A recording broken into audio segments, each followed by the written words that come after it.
একদম ছোট থেকে দেখেছি তো এসব, সব ক্যালেন্ডার হয়ে গেছে। আমি কলেজ থেকে মিছিল নিয়ে আসতাম, এইখানে অ্যাটাক করতো প্রশান্ত পাত্র আর দিলীপ মাইতি, সব ক্যালেন্ডার হয়ে গেছে। আর আপনারাও ক্যালেন্ডার হবেন। 22 সালে কাঁথি পুরসভা লুট করেছিল ওই আইসি অমলেন্দু, কৃষ্ণনগরে গেছে ডাকাত, আর অমরনাথ ওর বাবা। আর এবারে এখনকার যিনি এসপি আছে, কি নাম, সৌমদী, আসানসোলের ছেলে, ব্যাংকে লুট করেছেন জিহাদিদের দিয়ে, 22-এ লুট করেছেন, 24-এ ফাঁকা করেছে লোকসভাতে। লোকসভাতে কোন বাপ তোমাকে বাঁচিয়েছিল? বাঁচাইনি, কেন্দ্রীয় পুলিশ। ব্যাংকে লুট করেছ সমবায়ে, 26-এ সাফ করব, সাফ করব, সাফ করব। 16টার মধ্যে 15টাতে লিড আছে জেলায়, 16টাই দেব, কথা দিয়ে গেলাম। হিন্দু যদি বাঁচতে চাও, হিন্দু যদি বাঁচতে চাও, হিন্দু যদি বাঁচতে চাও, হিন্দু যদি বাঁচতে চাও, জয় জয় শ্রীরাম। কলকাতা হাইকোর্টের রায় বহাল রইল সর্বোচ্চ আদালতে। এসএসসি 2016 পুরো প্যানেল বাতিল, ফলে 25,752 জনের চাকরি চলে গেল। নিয়োগে ব্যাপক পরিমাণে দুর্নীতি হয়েছে বলে জানালেন সুপ্রিম কোর্টের প্রধান বিচারপতি। তিনি আরো বলছেন, এখানে পুরো নিয়োগ প্রক্রিয়াটি কলঙ্কিত এবং সমাধানের বাইরে।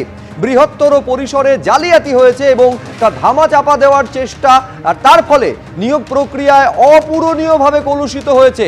যে অবৈধ চাকরি প্রাপকদের শনাক্ত করা সম্ভব হয়েছে, তাদের বেতন ফেরত দিতে হবে। যাদের নিশ্চিত করে অবৈধ বলে শনাক্ত করা যায়নি, তাদের বেতন ফেরত দিতে হবে না। যারা অন্য সরকারি দপ্তরে কাজ করছিলেন, তারা আগের জায়গায় ফেরত যাওয়ার জন্য আবেদন জানাবেন এবং 3 মাসের মধ্যে পুনর্বহাল করতে হবে তাদের। বিশেষভাবে সক্ষম ব্যক্তিরা নতুন নিয়োগ প্রক্রিয়ায় অংশগ্রহণ করতে পারবেন এবং যতদিন না পর্যন্ত নতুন নিয়োগ প্রক্রিয়া শুরু হচ্ছে, ততদিন পর্যন্ত তারা বেতন পাবেন। চাকরি থাকলো ক্যান্সার আক্রান্ত সোমা দাসের।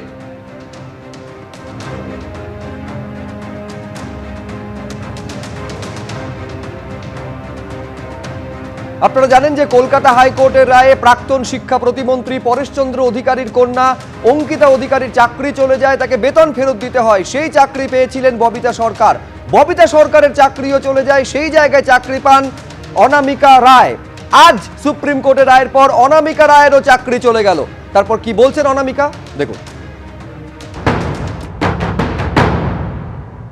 একটা মানুষের কতবার মানে তার যোগ্যতার পরিচয় দিতে পারে বলুন?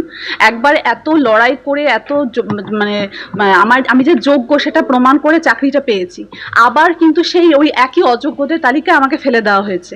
তো এর একটা মানুষের কতবার মানে একটা কিছু সবকিছুরই তো একটা বিরতি আছে। আজকে আমি 6 বছর 7 বছর আগে যেভাবে পড়াশোনা করে যেভাবে আমি চাকরি পেয়েছি বা যেই মার্কসগুলো পেয়েছি, সেটা যে আমি এখন পরীক্ষা দিয়ে সেই একই মার্কস পাবো, সেটা কি আমি মানে বলতে পারবো? আজকে স্কুল সার্ভিস কমিশন যদি প্রথমে হাইকোর্টেই থাকাকালীন অবস্থায়, মানে এই কেসটা হাইকোর্টে থাকাকালীন অবস্থায় যদি সঠিকভাবে তথ্যগুলো তুলে ধরতো, তাহলে আমার মনে হয় না যে এটা মানে দেশের সুপ্রিম কোর্ট পর্যন্ত যেত এবং এতদূর জলটা গড়াতো। সুপ্রিম কোর্টের এই নির্দেশের পরে যেমনটা দেখা যাচ্ছে যে জেলার বহু স্কুল, বিশেষ করে যেখানে শিক্ষক শিক্ষিকার চাকরি বাতিল হয়েছে, এই মুহূর্তে ভগবান গোলাপ উচ্চ বিদ্যালয়ের ছবি আপনাদের সামনে তুলে ধরবো, যেখানে 21 জন শিক্ষিকার চাকরি বাতিল হয়েছে, ফলে অনিশ্চয়তার মুখে স্কুলের ভবিষ্যৎ। আমরা তো এখন মানসিকভাবে খুবই বিধ্বস্ত, আর মানে কি বলবো, আমাদের ভবিষ্যৎটা একদমই অন্ধকারে। এরপরে কি হবে না হবে আমরা এখনো ভেবে উঠতেই পারছি না। সব থেকে বড় জিনিস যেটা আমরা এই রায়টাতে মানে কি আশাহত, সব থেকে বড় জিনিস যেটা সেটা হচ্ছে আমরা আশাহত। আমরা এখনো ভেবে উঠতেই পারিনি আমরা কি করব বা কি করব না, এখনো ভাবনা চিন্তায় আসেইনি। অযোগ্য যদি হতাম তাহলে কি আর স্কুলে দাঁড়িয়ে থাকতাম আজকের দিনে? অন্তত মোট 17 দফায় দুর্নীতির কিন্তু একটা লিস্ট বেরিয়েছে। সেই যে দুর্নীতির লিস্ট, সেখানে কিন্তু এই যে আমাদের যে 21 জনকে দেখতে পাচ্ছেন, সেখানে কারোর নাম নেই। সুতরাং আমরা যোগ্য না অযোগ্য সেটা যেরকম আমরা জানি, সেরকম সুপ্রিম কোর্টের লিস্টও কিন্তু জানে আমরা যোগ্য না অযোগ্য। সুতরাং যোগ্য হয়েও যদি অযোগ্যদের মতনই সেম ট্রিটমেন্ট আমাদেরকে পেতে হয়, সেটা নিশ্চয়ই মেনে নেওয়ার মতন নয়। কিছুটা হলেও আমাদের মনে হয়তো আশা ছিল যে এই ধরনের কোনো রায় আসতে পারে না, কিন্তু হ্যাঁ, যে রায়টা এসছে সত্যি যখন বললো যে আমরা সত্যি আশা হতো, এটা একদমই আমাদের পক্ষে মেনে নেওয়া সম্ভব। আমাদের সামনে এখন কি আসতে চলেছে, কি হবে না আছে, আমরা সত্যি দিশেহারা। আমরা কেউই জানি না নেক্সট আমাদের কি স্টেপ হতে পারে।